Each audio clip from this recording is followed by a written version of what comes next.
everybody, Sarah here. So today we're going to go over all the different kinds of stripe in corn snakes. Remember to like, subscribe, share, all that stuff if you love educational corn snake content. And I also want to take a minute to thank all of our members. I'll list you over here. We have a new member, Grace Marie. Thank you so much for being a member. And thank you also to our more longtime members, Frankie, Montesaurus Rex, Zoe, Cassie, Jelly Dots, Melissa, Raul, Blacktongue, Amy, Bridget, William, Robert, other Amy, and April. You guys are amazing. Thank you so much for being members. It is because of you members that we can do a lot of the stuff on this channel, especially things like the book review that requires me to actually go out, buy a book, and then give it away to you guys. So thank you so much, members, for making that part of this channel possible. If you're interested in becoming a member, it's $2 a month. You get your own videos each week, and you also get access to live videos after they're over. I also have a website, sarahsnakeshop.com. If you are interested in learning more about corn snake morphs, I have 2 corn snake morph books that I have written, and they're ebooks on that website right now. So you are welcome to go check those out if you would like to learn more. Also, thank you again to Reptilinks for supporting this channel. You guys can use my code for $5 off. It's sarahsnake27, also linked in the description. Right, so on to the stripe types. Now I'm gonna go over sort of the overarching obvious ones, and then we're gonna get a little bit more specific.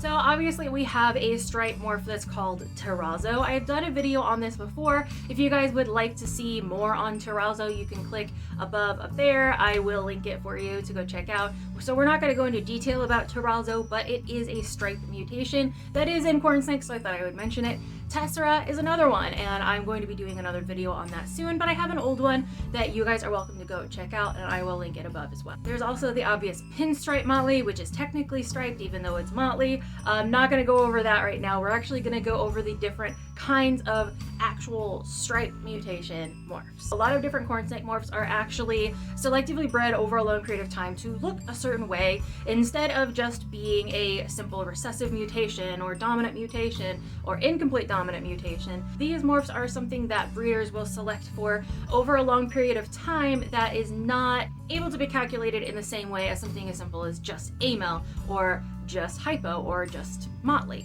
These are things that you kind of have to work a little bit harder to sort of perfect over time. And this is where we have the difference between mutation and morph. In mutation, typically we're referring to something like amel, diffused, motley, anery. Those things are like mutations in the genes that cause pigment to either not exist or pigment to move to a different place or patterns to move to a different place.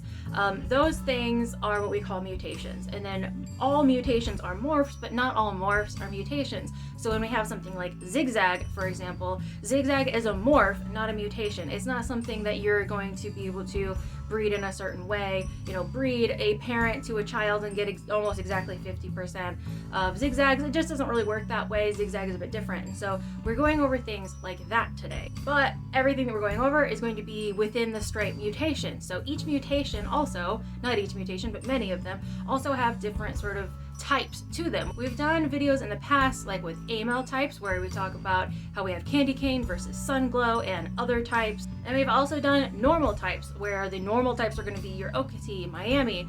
So it's that, but just with stripe. So we're going to start with the first one that is the most common probably, and that is the vanishing stripe. Now normally a vanishing stripe will have some striping pattern visible up at the front of the head, but then once you get down to the tail, you can't see the actual striping anymore. It's just the ground color, just straight ground color after that. The best vanishing stripes have nearly no visible pattern on them at all, and this kind of makes them a solid color, but some people like to have a little bit of that stripe, maybe up to a third of the body, so you know that it's an actual vanishing stripe. Now vanishing does not mean that it will go away as the snake gets older. A vanishing stripe will appear to be a vanishing stripe when it hatches. So they call it vanishing because it vanishes from the head of the snake down to the tail of the snake, not because it vanishes from hatchling to adulthood.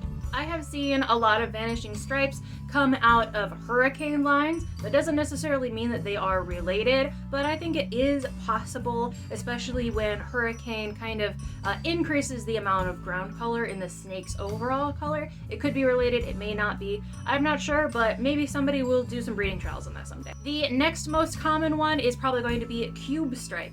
Cube stripe confuses a lot of people because the stripe will actually form areas over over the spine that almost make it look like a motley. And so a lot of people, when they get cube stripes, they're not sure if they have stripes or motleys. And I'm not going to go over the difference here. I did a video on that. If I can't fit all of the videos that I want to refer you guys to up in the corner, I will put them down in the description below. The cube stripe will have some sort of saddle looking, very square shapes going down their back, even though they are genetically striped. Cube stripes and also sunspot, which is what we'll talk about next, look a lot like sun-kissed stripe.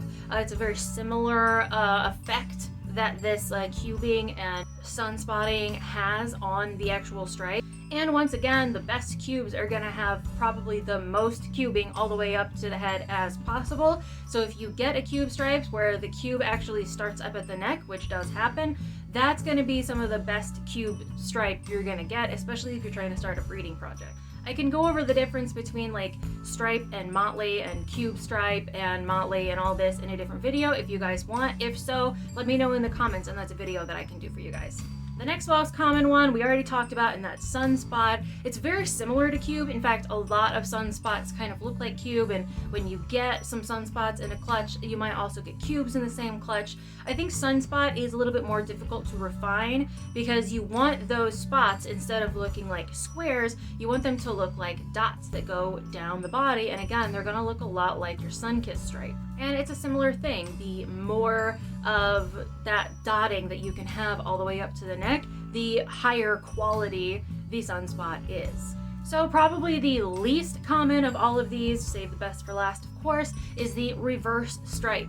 Now this is something that Steve Lance has, but I haven't really seen it become popular anywhere else. Essentially in a reverse stripe, the stripe starts out looking normal, where you have the two darker stripes that go along the sort of edges of the back going down the snake, but then somewhere in there that stripe just sort of moves to the middle, and so you have just one solid dark stripe that goes down the middle of the back and nothing else. As I mentioned, this is really uncommon. I've only seen it in Steve Lance's collection, but I would really love if more and more people would make these.